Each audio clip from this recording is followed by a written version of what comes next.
satellite, you're thinking something the size of a car or bigger. It's the size of a loaf of bread, and that's our satellite. There's been some evidence that lightning produces gamma rays, and this is really the first satellite that's going to go out and investigate if and how and where and everything associated with gamma rays coming from lightning.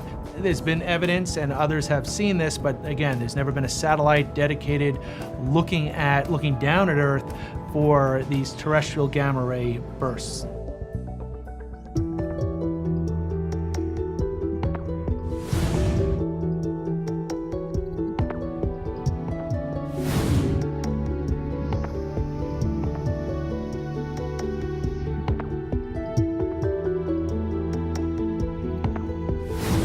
We want to make artificial signals similar to lightning and see what the board does, make sure it's filtering those signals the way we want. We're going to put it into HDL code and then get it through this chip. One of the tenets of the CubeSat program is to involve undergraduate students at all levels, from design to building to some of the theory, data acquisition, every aspect of this. So we're really training here the next generation of space scientists, of satellite engineers.